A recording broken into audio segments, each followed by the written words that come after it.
Welcome to my pretend pastry kitchen. I'm Emma, and today I'll be showing you how to make these s'more Swiss rolls.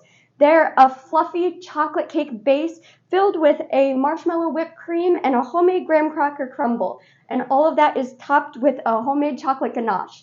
Let me show you how to make it. To start, we're going to separate 4 eggs. We'll put the whites of the eggs into the bowl of a stand mixer fitted with the whisk attachment, and we'll put the yolks into a medium mixing bowl.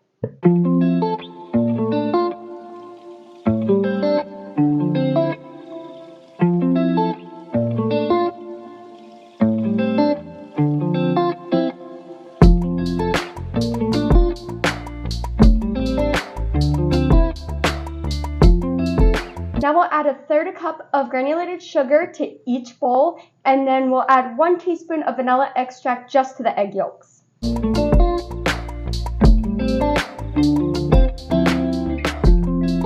Now we'll whip our egg whites on medium to medium-high speed for about 5 minutes until we get stiff peaks. So this should turn white and foamy, and then I'll show you what stiff peaks look like, but basically when you pull the whisk up, the egg white mixture should attach to it and form like a little mountaintop.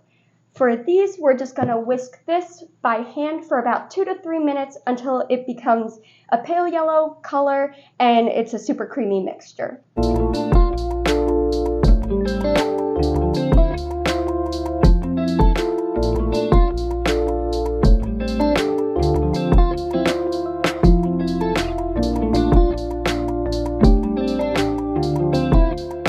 Stiff peaks should look like this. When I pull the whisk away, there's a stiff peak that sticks straight out and it's not falling down, and there's like a little mountaintop in my bowl where the whisk was. We're going to set both of these bowls aside for just a moment so that we can sift together our dry ingredients. In a small mixing bowl, sift together 1/2 cup of all-purpose flour, 3 tablespoons of cocoa powder, 1/4 teaspoon of salt, and 1 teaspoon of baking powder.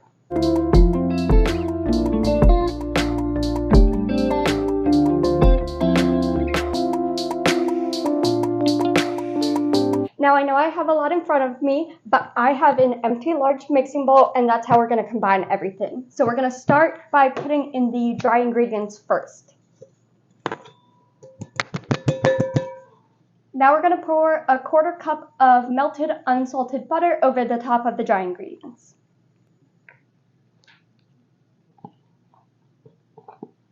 Then we'll add the egg yolk mixture that we whisked by hand.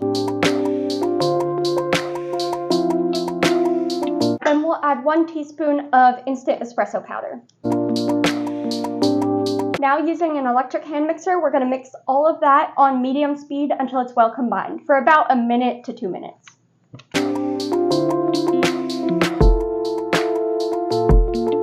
Once this is all well combined, we'll add the egg white mixture and we'll fold that in with a rubber spatula instead of using the hand mixer because we don't want to deflate all the air that we whipped into the egg whites earlier. Just gently fold that and mix until it's well combined, but don't overmix. Then we'll preheat our ovens to 350 degrees to get ready to bake this.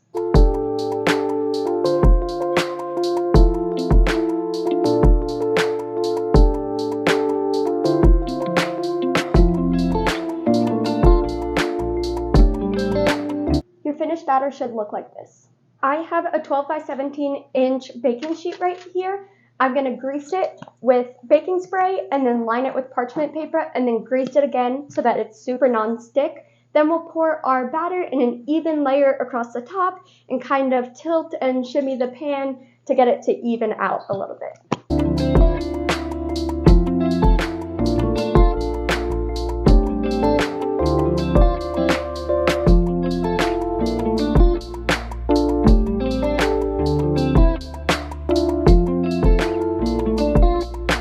Bake this for 10 minutes at 350 degrees Fahrenheit, and we don't want to over bake it because that'll increase the chances of it cracking when we go to roll the cake. So we just want it to be springy. Instead of your finger sinking down into the cake, when you go to touch it, it should kind of spring back a little bit. That's how you know it's done.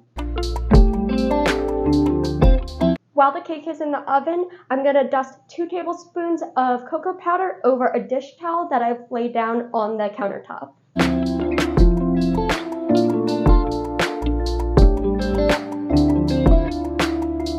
also have a trivet and a little knife prepared for when the cake gets out of the oven. We're going to pull the cake out of the oven and immediately run a knife along the perimeter of the cake to loosen it up from the edges, and then gently using oven mitts, we're going to flip the cake over and invert it onto the dusted towel that we have prepared here. Then we're going to take one end and roll it up and let it cool down as it's rolled up in the dish towel. You can pop that in the fridge for a little bit if you want. Just make sure to bring it out of the fridge and bring it back to room temperature before trying to unroll it to frost it, because you don't want to change shape if it's at any temperature except for room temperature.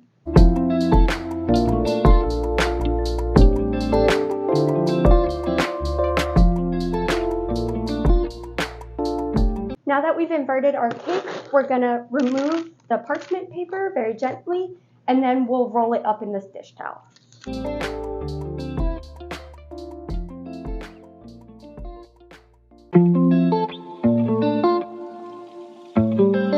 Now set this aside and allow it to cool while you make the marshmallow whipped cream. For the marshmallow whipped cream, we're going to set up a double boiler. So I have a large pot behind me on high heat. It has about 1 inch to 1.5 inches of water that's boiling, and that's in the bottom here. And in the top, the steam is just rising. So I have this shallow, small mixing bowl that I'm going to place on top so that we can use it as a double boiler and heat a mixture on the inside with steam and without direct heat. So we're going to add 2 egg whites and 1/2 cup of granulated sugar to the bowl on top of the double boiler.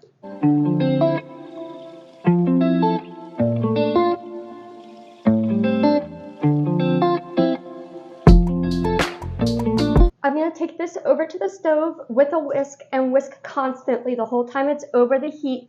Be careful because the steam can burn you still, even though it's indirect heat, so still use an oven mitt to touch the metal bowl. But I have a large metal mixing bowl and my electric hand mixer all ready for after we take this off the heat. I have those set aside. Don't worry about them for now, but be ready because once the mixture is hot, you want to kind of keep going. We want to continue whisking our egg whites and granulated sugar until the sugar is completely dissolved. Then we'll take it off the heat and put it in the large metal mixing bowl.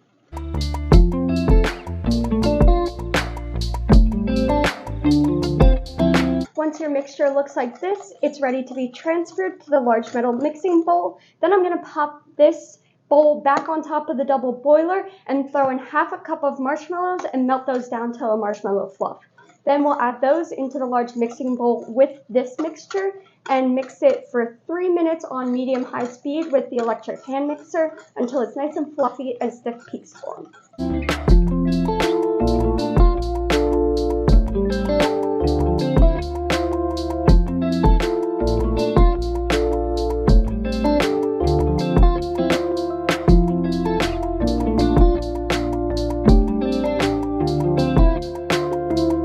Before we mix everything up, we're just going to add 1 teaspoon of vanilla extract. Then we'll mix it on medium-high speed and whip it up into a whipped cream.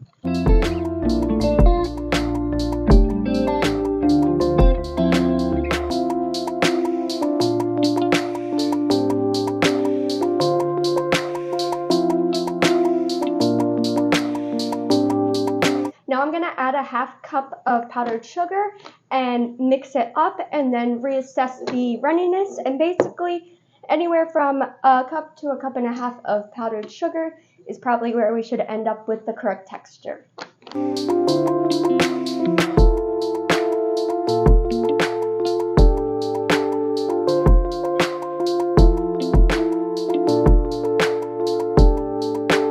Added 1 cup of powdered sugar, and now our icing is a nice spreadable texture.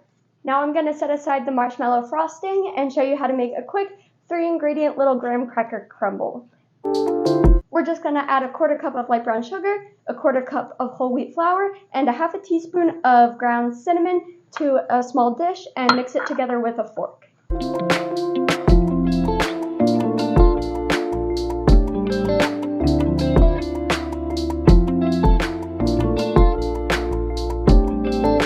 Now I'm just going to pour 2 tablespoons of unsalted melted butter over the top to create the crumble. Use the fork to mix everything up, but still leave chunks of the crumble so that you have some texture in there.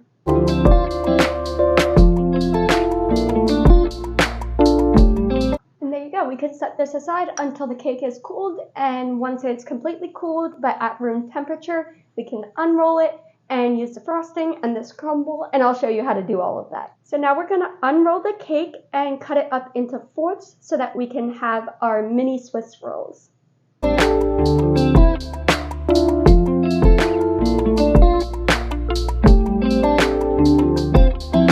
Now we'll spread the frosting across the tops of all 4 of these except for little borders around the perimeter of the cake so that the frosting doesn't overflow when we roll it back up. But before we do that, we're going to add a little sprinkle of graham cracker crumb across the top of the frosting. That'll give us the trifecta of s'mores flavors: the chocolate, the marshmallow frosting, and the graham cracker crumble.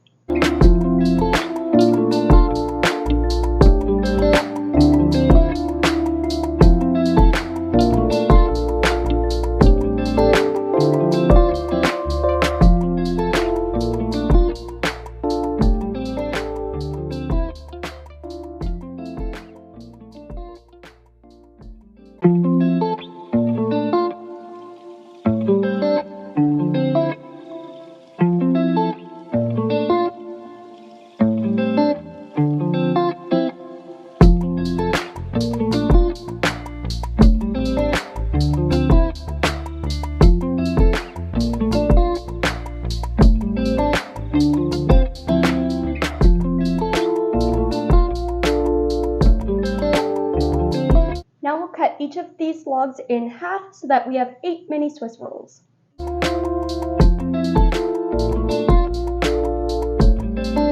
Now we're going to transfer these onto a wire cooling rack on top of a baking sheet so that we can make a chocolate ganache and pour them over top, and the baking sheet will catch all of the extra chocolate.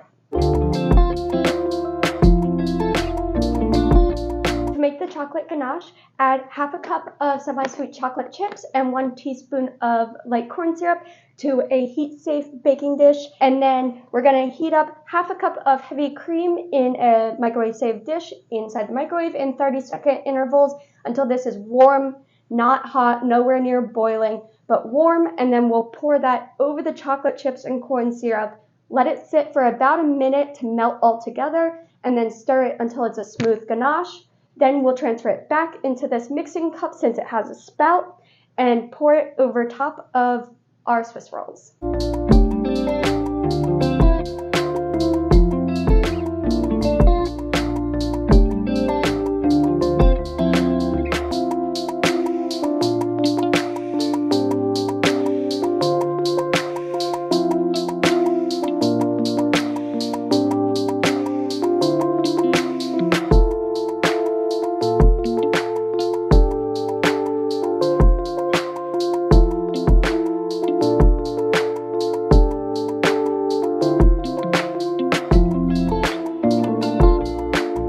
Last step is completely optional, but I'm going to use some of the leftover frosting and crumble to decorate the tops of these.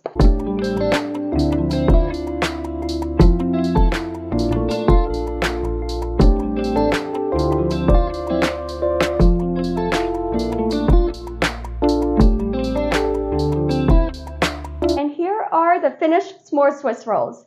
I hope you guys like this recipe. It's perfect for summer. Let me know if you tried out this summer. If you like this video, leave a like, subscribe to my channel for more videos like this, and comment down below what you want to see next. I can't wait to bake with you again. Bye!